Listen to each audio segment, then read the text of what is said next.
Hi everyone, and welcome to mine and Chris's movie club. Well, it will be Kieran's as well.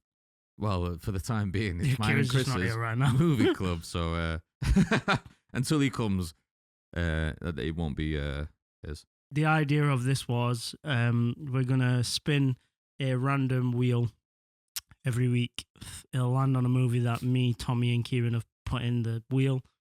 We'll watch it, come back, talk about it, or preferably a film that we've not seen, so it's easier to have like more raw thoughts on it. Yeah. Or a film we've just not seen in a very long time. Yeah. That we want to watch back.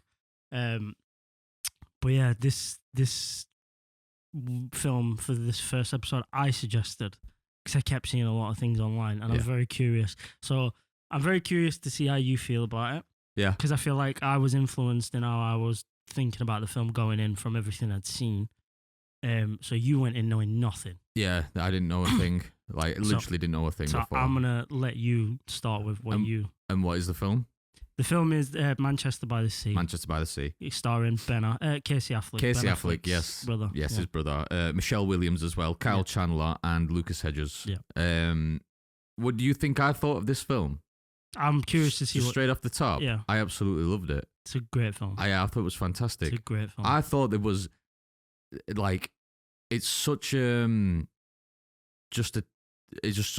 just happened in time kind of film. It's nothing like spectacular. It's so real of a film, I thought. And just the whole I like to not just say the ending out of nowhere, but just by the time it ends, like nothing's There's no closure. yeah. There's no like full circle of anything, or there's no true ending. You're like, oh shit, that's just real life. Yeah. You just gotta carry on kind of thing. And It's a very raw film. And that's why I kept reading about it. yeah. I kept reading people, and it was weird. I watched one little thing, and it was no footage of the film. It was no like, it was just people talking about the film. And it kept randomly popping up on my Instagram reels. So I think I watched one and obviously it just forced more on. And I got like 4 or 5, after 4 or 5 posts I'd seen, I was like, right, I really want to watch this film now. Because it was people just talking about how it's like heartbreaking. There is no moment of like feeling settled and being like, oh, all right, resolution. Yeah. There's nothing in it. It's just pain, suffering, and real life. Yeah. And the only inkling, and there will be spoilers if you've not seen this film at some point. This is one of them, so you might want to skip a little bit.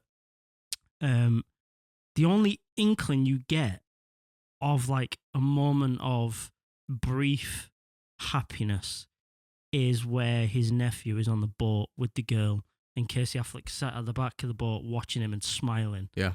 And then you're thinking, oh, the movie is going to have a bit of an uplifting. No, it just goes straight back to reality.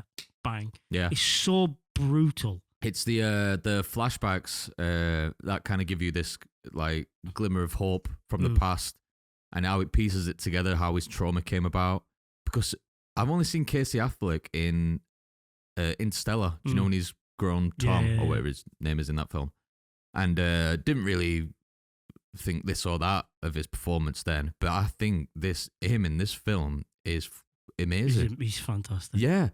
Just his character. I thought at the beginning, because you don't know anything about him, and he's just like this handyman for these tenants, isn't it? These rented houses. What does he say to the woman at the beginning? What, when he's on about the shower? Yeah. And he's on about, I don't give a fuck, or something like that, or whatever. Yeah, Because she's on about saying, oh, you want to watch me in the shower, take a shower. He's like, I don't give a fuck what you do. I just want the shower to be fixed, you idiot. Yeah. Then you're like, oh, he's right straight edge. Yeah. Like, I didn't know if he was like for lack of a better term, like slightly autistic in some sort of ways. I felt the same. Yeah. Because he's really straight cut. Yeah. He's to the point, and his emotions aren't really expressed out there. Are they? He's just so like dry. And then there's like a social awkwardness barrier sort of thing there. Yeah. But then obviously it's all based on trauma, and you don't realize what this trauma is. But again, another example is when he gets to the hospital about his brother, and then he gets there. It takes a bit of a while to get there, and as soon as he shows up, he goes, "Is he dead?"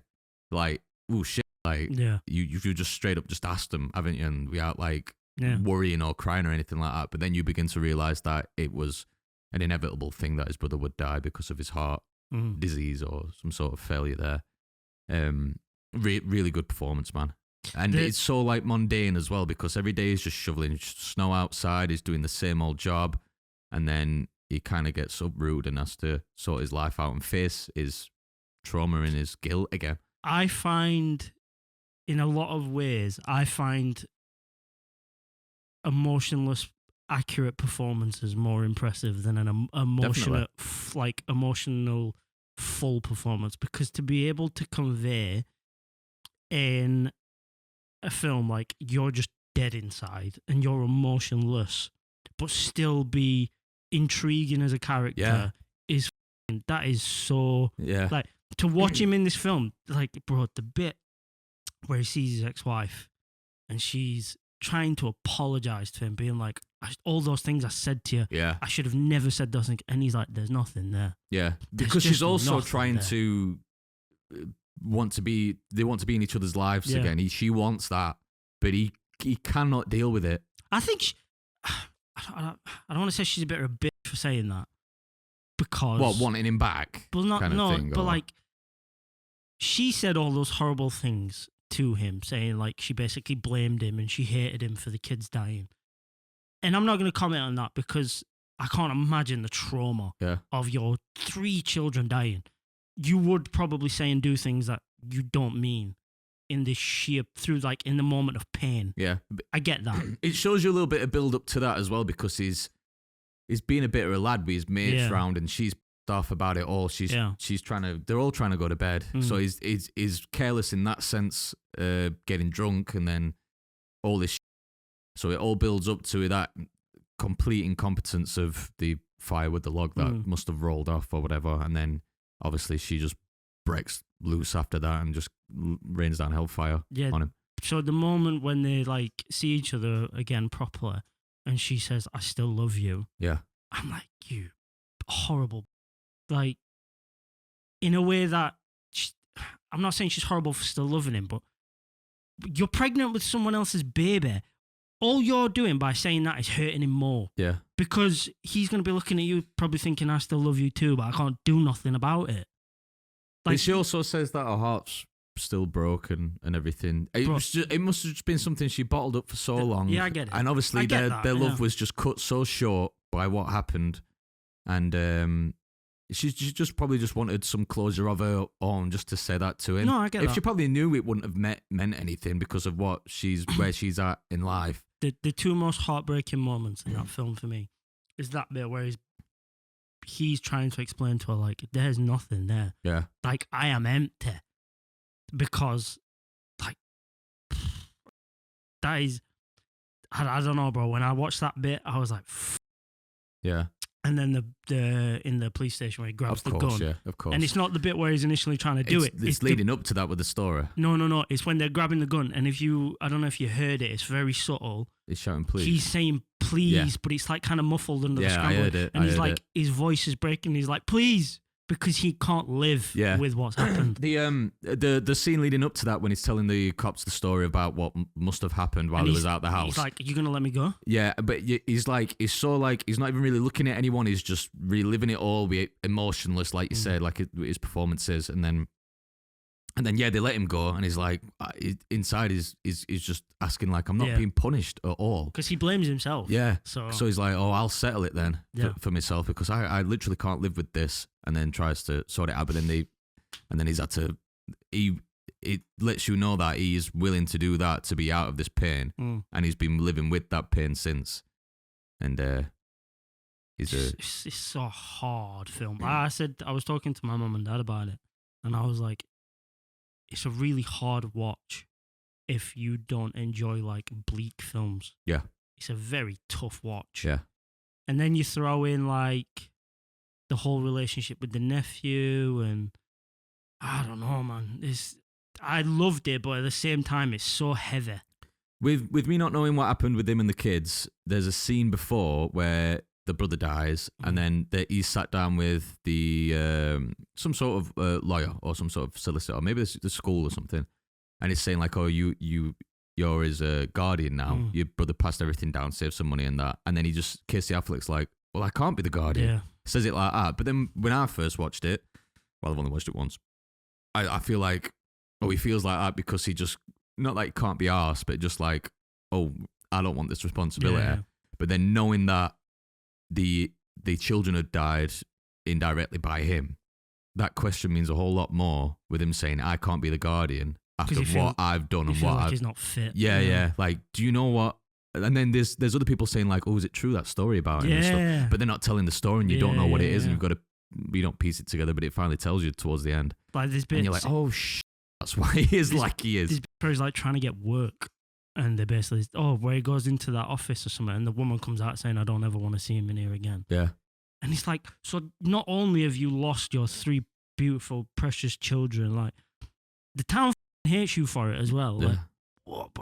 But he says by the end, because he doesn't go to live with him, does he? He goes to live on his own still, but then he says by the time you're 21, you've got this house and you can do what you want with it, including the boat and all the business and that, because he just says, I can't be here.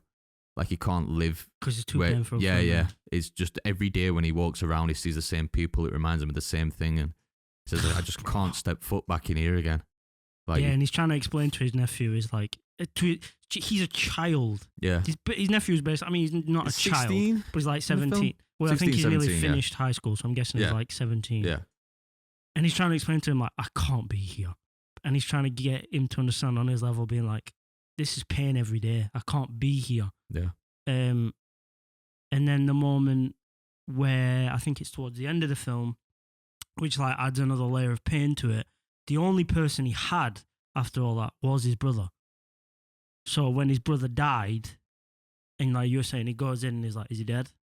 That's like the last flicker of emotion that was probably in his body of like caring for someone. Obviously he cares for his nephew, but I'm on about like who was there for him.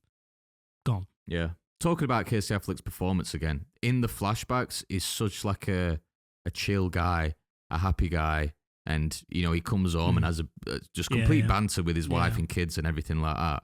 And then boom, because it doesn't really tell you when a flashback's happening. It doesn't transition in any sort of way. It just goes to one. Yeah. So he's just living that flashback, and then just bang goes to present day, and he's just dead. Yeah. Inside. Yeah, literally. The opening scene's so kind of like just like what the is going on. I remember watching it, not knowing what the film was about, being like, okay, where he's sat at the bar, there's a girl smiling at him, and he's showing nothing back. Yeah. And then he looks over to the 2 guys in the suits, and I thought, oh, maybe he's gay. Maybe this film's like about a guy trying to deal with being homosexual, because he gives some sort of reaction to the guy, and it kind of hones in on the fact that, he's not reacting to the girl.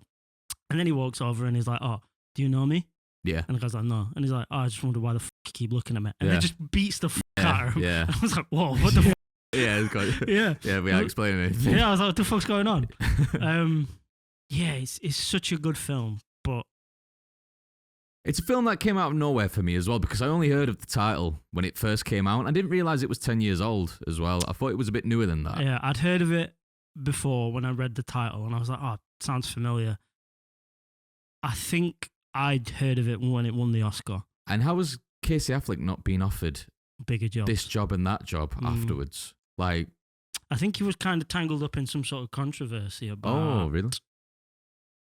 I don't know what it was. Maybe it was the whole Me Too thing. All right, that's fine. We don't have to get into that. No, but I don't think he was actually accused of something. I think he came out and said something that was not great, or some people misconstrued or something. I don't know. Okay. But I think that's why. Yeah. Because that Kyle Chandler, who's his brother, who plays his brother, I've only ever seen him in 2 other roles as well, and it's the comedic roles. It's Game Night and King Kong. But I do feel like, you've seen him in Wolf of Wall Street. Who's in that? The FBI guy trying to take. Oh yeah, of course, yeah. But I do feel like he does bring that slight bit of comedy. It does elevate to every role, because he's completely aware that he's dying and everything, and he cracks a couple of jokes, and then the mother's like, "Are we really making jokes right now while this is happening?" By the way. She's I hate that. Like the bit where the nephew goes to see his mom again, and Casey Affleck's trying to tell him, being like, "It's not a good idea. This is not a good idea," and then he lets him do it anyway. And I can't remember. He does something at the dinner table that obviously she's not happy about or something. And she just gets up and walks off, and then he's like saying, "Oh, from now on, her new husband's like, from now on, if you want to contact your mum, you're gonna have to talk through me." I'm just thinking, you horrible. Yeah. Oh, from the film, we'll do like a weekly rating. We'll rate them out of 10. Yeah. I know it's hard to just judge a film out of 10 because each film's so different, like what it's about and stuff like that. I mean, it's an overall rating, isn't it? I would rate this film like a 7.5. All right. Or an 8 out of 10. I'd go an easy 8. Yeah. Even like something I didn't really touch on was the cinematography, which was really, I thought was really nicely placed, because they'd be like, each time it'd go to a different location, it'd just give you just a wide shot of the location, and it'd just be snow falling down. There'd be no one walking past. It'd just be outside a building, but it'd be weirdly placed so the roofs of the building kind of construe like exactly the angle you're looking at, but it'd just stay there for like a few seconds, and then it'd be obviously inside the building from the exterior to interior shot. They did that quite a bit in the film, and I really liked how it transitioned each bit. I feel like that was the only real transition in the movie, because everything else just felt really raw, how it went around in the film. I would probably lean more to an 8 than a 7.5. Yeah. So we're doing 0.5s as well? Yeah. All right. Yeah, I'll get an 8 then, same as you. Oh, right. Seeing as I'm leaning more towards an 8. It was just that cinematography bit, though, wasn't it? The thing I love about it is how it just leaves you lingering in the moments where there's like quiet. The bleakness and the horrible situation is like kind of subtle. Yeah. And it just leaves you sitting in the silence, and you're just like, oh, this is awful. Yeah. And this is getting a bit metaphorical about it, and you probably think I'm in an English lesson right now. But with Lucas, as you know, Patrick, his son, obviously after his father's died, is left in that fridge, isn't it? And he has a problem with that. Doesn't like it. And there's a bit where he just completely breaks down. And he's like, I don't want him. I just can't think about him left in that freezer. I think it kind of reflects back on Casey Affleck's character. It's Lee, isn't it? His character, Lee Chandler.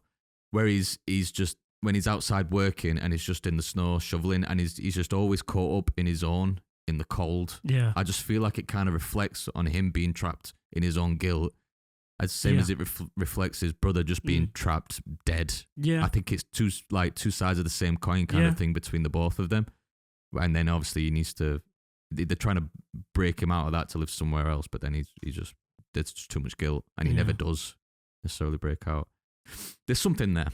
No, I get. I'd not even connected them two. Yeah, that is some sort of mirror. Yeah. Like I really tried to bury for the metaphors, but I don't know if it's just completely face value, the film. I don't know if there's much hidden underneath, because it is really just on the nose, isn't it? Probably just like, it also just reflects him, just dead and cold. Yeah. Like it's not like the sun's out all the time, and it's not cheerful. Like the setting. Even when they go back to Manchester, all they keep saying about is how cold it is while he's there. It's just miserable. Like the whole film is just about suffering and just being uncomfortable and not enjoying what's happening. Yeah.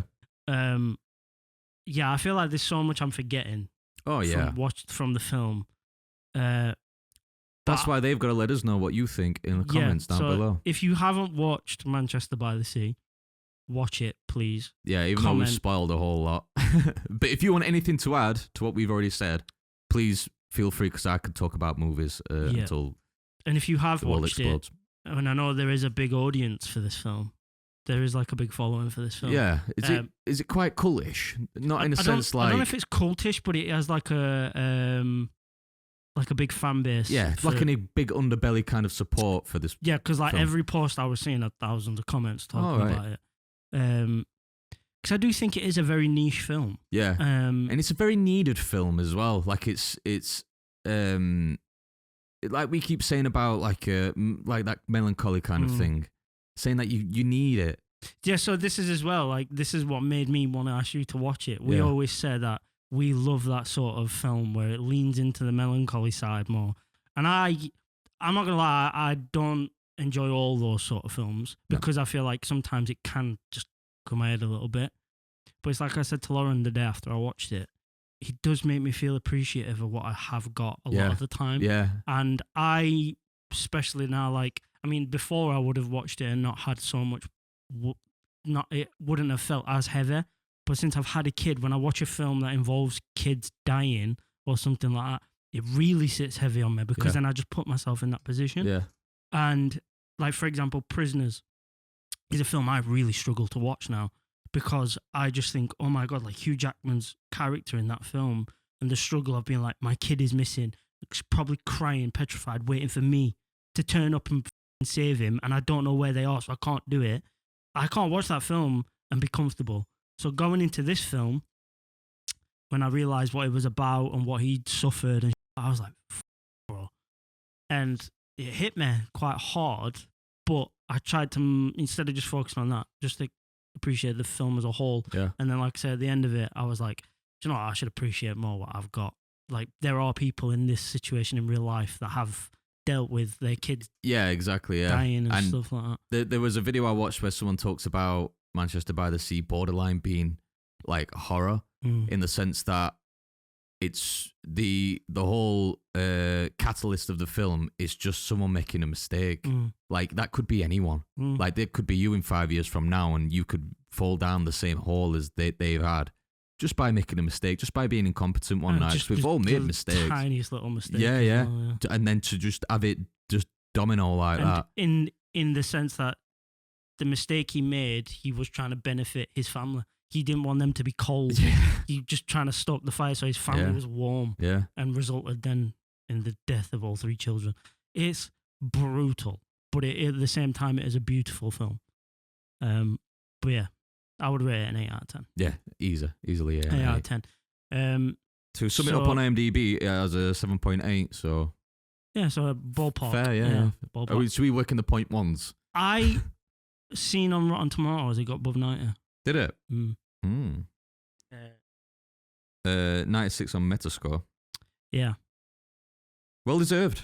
Very well deserved. I yeah. didn't see the rating until after I watched it as well. Same. So, Yeah. So But yeah, I love the film. I'm very glad I watched it. I'm very glad I suggested it. yes, So- really good first pick.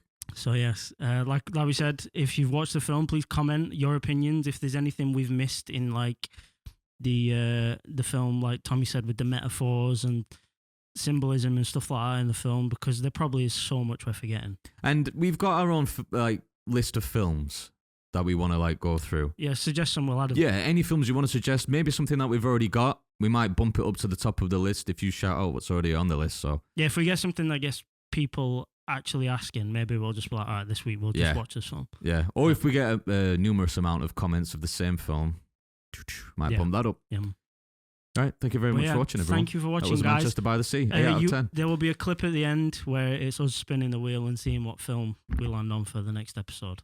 So you'll be able to see what we're probably going to watch next week.